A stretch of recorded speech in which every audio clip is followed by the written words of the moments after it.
Karena itu saya pribadi kalau disuruh memilih, saya memilih busur ini. Saya memilih kalau disuruh memilih ya, saya memilih busur horsebow dibandingkan busur jenis recurve atau standard bow yang menggunakan arrow race seperti ini. Jadi itulah kurang lebih pendapat saya. Saya milih yang mana, bukan tentang mudah atau susah. Kalau yang mudah memang ini, ya susah yang ini, yang ini. Bukan tentang mahal atau murah, karena untuk busur horsebow sendiri yang harga puluhan juta juga ada gitu loh. Bukan tentang sunnah atau tidak sunnah juga.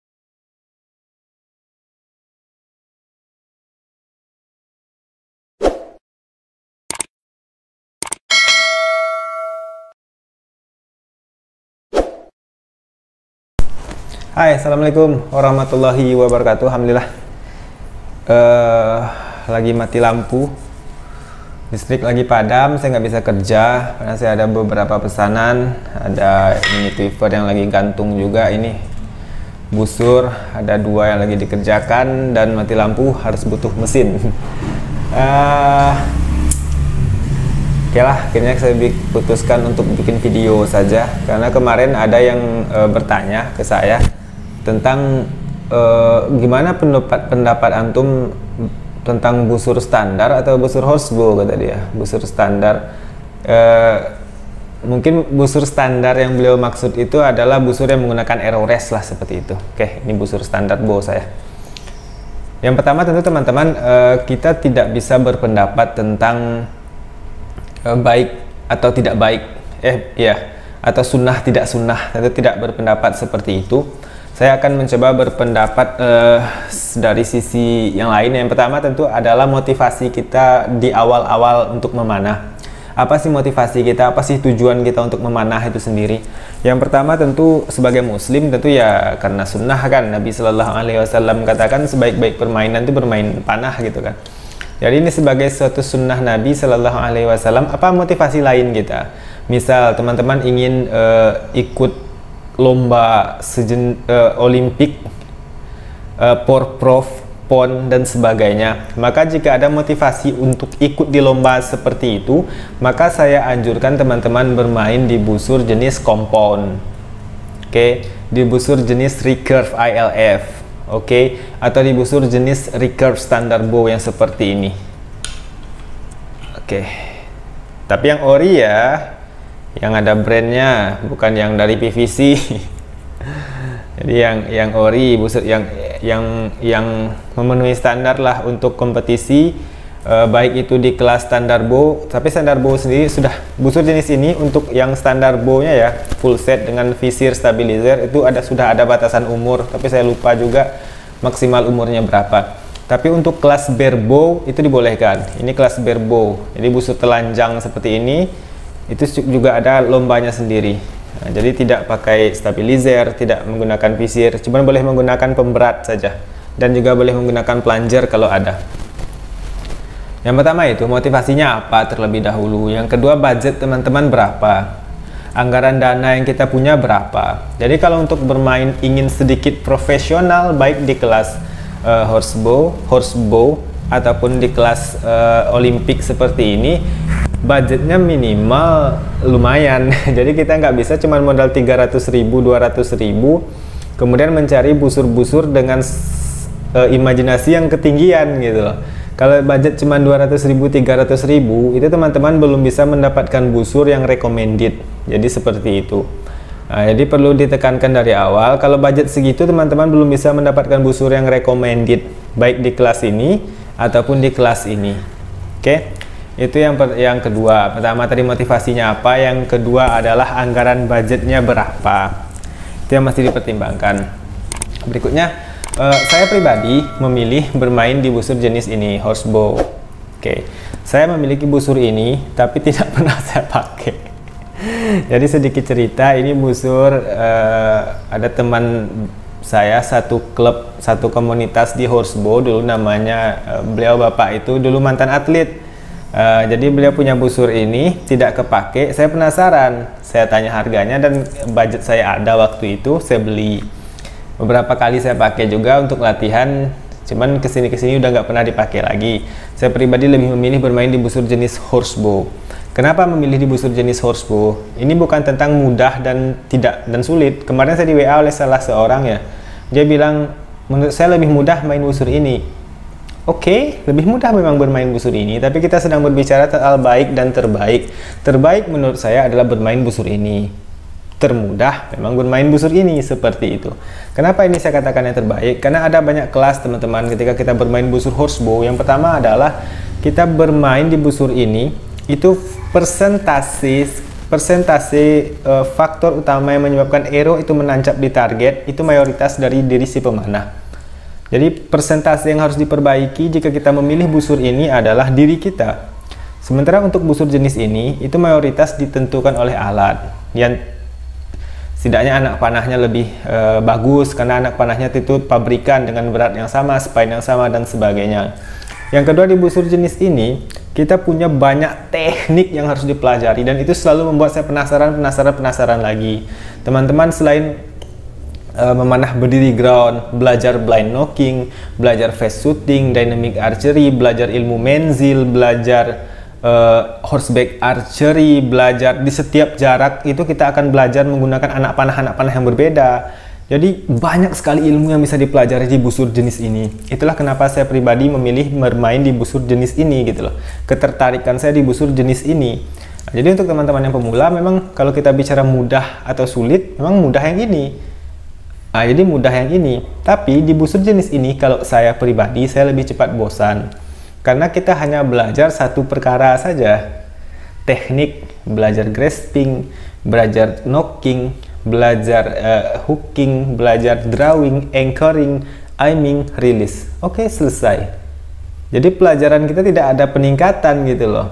Nah, jadi kenapa saya kalau di sini kita belajar grasping juga, kita belajar knocking juga, kita belajar hooking juga, drawing juga, anchoring juga, belajar aiming juga, belajar release juga, belajar follow through juga. Follow through-nya ada katra, nanti katra itu jenisnya macam-macam, belajar membidik dengan mata dominan kanan, belajar membidik dengan mata dominan kiri, belajar memanah di jarak 10 meter, jarak 20, anak panah yang digunakan di jarak 10-20 itu beratnya berapa, anak panah yang dipakai di jarak 40-50 beratnya berapa, anak panah yang dipakai di jarak 90 itu beratnya berapa, anak panah menzil itu bentuknya seperti apa, beratnya berapa, anak panah menzil itu pakai ujung yang seperti apa, anak panah horseback archery itu panjangnya berapa, anak panah untuk kabak itu fletchingnya seperti apa. Jadi banyak sekali yang dipelajari di busur jenis ini. Itulah yang menyebabkan saya lebih tertarik bermain di busur jenis horsebow. Bukan tentang mudah dan sulit, bukan tentang mengatakan ini lebih mudah, ini yang paling sulit, benar, tapi ini lebih menguji kesabaran, betul. Oke, kalau yang memang yang paling sulit ini lebih sulit karena kita tidak mempunyai alat bantu kan. Kemudian arrow kita juga tidak centering di tengah. Jadi banyak faktor yang dipelajari. Untuk teman-teman yang bermula-mula belajar ini, apalagi menggunakan teknik thumb draw, itu akan sangat-sangat menguji kesabaran. Jadi seorang pemanah yang baik itu memang seorang pemanah yang baik adalah seseorang yang betul-betul memiliki jiwa penyabar, teman-teman. Dan di busur ini kita dilatih untuk bersabar luar biasa, seperti itu. Nah, jadi kalau pemanah yang terburu-buru, tergesa-gesa, ingin langsung kena target, memang tidak akan betah bermain di busur jenis ini, dan juga tidak akan lama bermain di busur jenis ini. Nah, jadi di awal-awal memang oke, kena target dan habis, selesai urusan.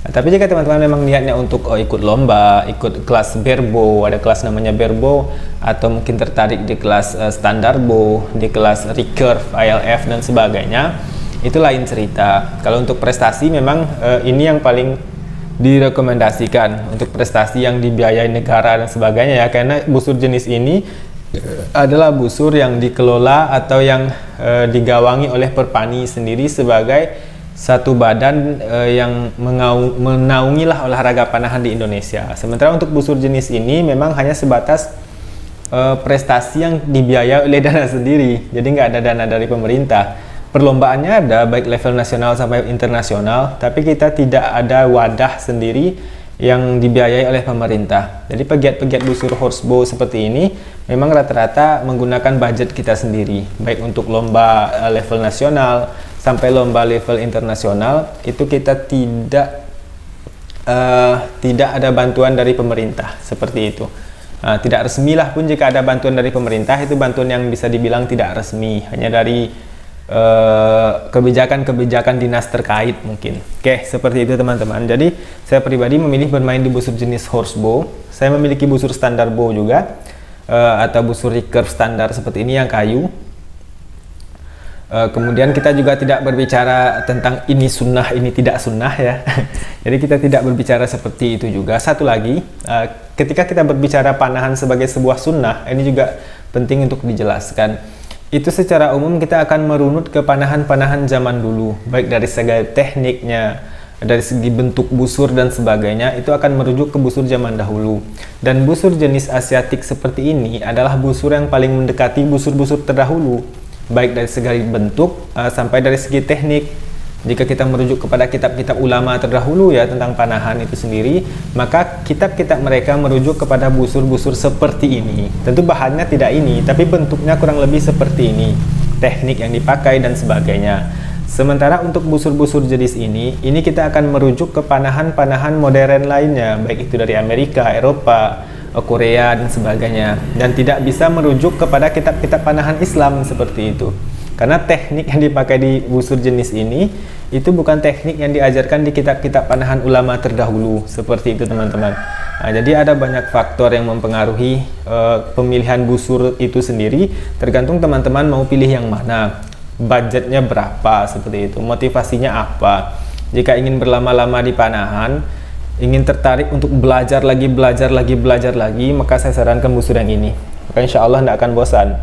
Tapi disiapkan anggarannya, karena busur ini akan menyita banyak sekali uang, baik untuk belajar mempelajari anak panah, belum lagi anak panah yang terbuang karena tidak mengenai sasaran dan sebagainya, atau kesalahan-kesalahan yang lain lah, belajar membeli anak panah untuk masing-masing kelas pengetahuan panahan. Kita belajar menzil beda anak panah, belajar flag shooting beda anak panah, belajar ground biasa beda anak panah, belajar horseback archery beda anak panah. Jadi banyak sekali ilmu atau wawasan dipelajari di busur jenis ini. Karena itu saya pribadi kalau disuruh memilih, saya memilih busur ini. Saya memilih, kalau disuruh memilih ya, saya memilih busur horsebow dibandingkan busur jenis recurve atau standar bow yang menggunakan arrow race seperti ini. Jadi itulah kurang lebih pendapat saya. Saya milih yang mana, bukan tentang mudah atau susah. Kalau yang mudah memang ini, ya susah yang ini, yang ini. Bukan tentang mahal atau murah, karena untuk busur horsebow sendiri yang harga puluhan juta juga ada gitu loh. Bukan tentang sunnah atau tidak sunnah juga sebenarnya, karena kita juga tidak bisa klaim ini sunnah, ini tidak kan, karena Nabi sendiri tidak ada mengatakan sampai sejauh itu. Yang sunnah itu cuman memanahnya gitu loh, melemparnya itu yang sunnah. Jadi kita tidak bicara sampai sejauh itu juga. Oke, sekian dari saya. Silahkan dijadikan bahan pertimbangan sebelum memulai membeli busur-busur yang ada di pasaran. Semoga bermanfaat untuk teman-teman semua. Assalamualaikum.